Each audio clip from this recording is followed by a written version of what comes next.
Hi, my name is Dave Mastin. I'm the Executive Director of Government Relations for OSPI. This is the second of our legislative weekly updates. We are in week 2 of the 2020 legislative session. I'm here to give you an update on some of the main items that we're dealing with or looking at. Of course, in the first week of the session, there's a lot of ceremony. We have the governor comes, he gives the state of the state.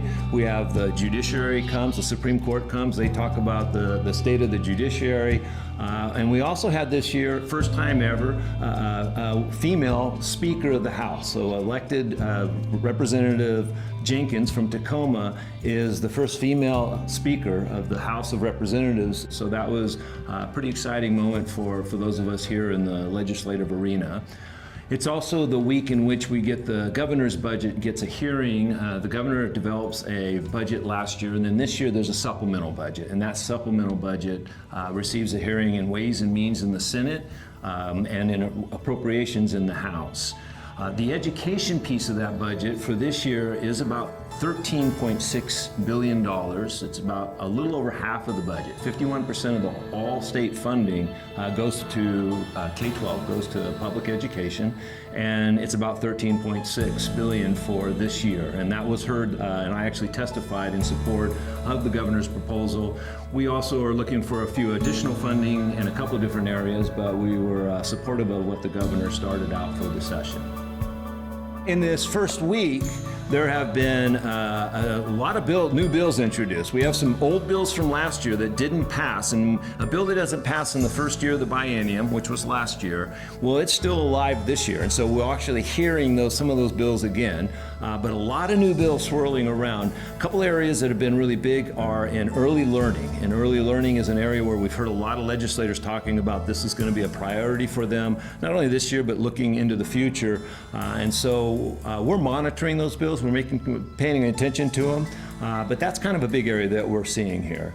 Another area is in behavioral health, and there's a lot of work groups during the interim, and then we got into session. We just got done with a big work group. We've got a lot of different bills focusing on behavioral health, both in public education and outside, and we know that dealing with social emotional issues there's a lot outside of school that needs to be done and looked at, but we also know in schools this is an important component that, in fact, OSPI just recently finished our social emotional learning standards. So in our state now, we actually have some standards across the state, social emotional learning standards, which are really important as our schools grapple with this, as we grapple with students that need this extra support. And it reminds me to give a shout out to Yakima School District. They've got in the elementary level, they've got a social emotional curriculum called Mind Up, and if you haven't seen that, you should check it out. It's a pretty good curriculum that they've implemented in the Yakima school districts and some of the elementary schools there.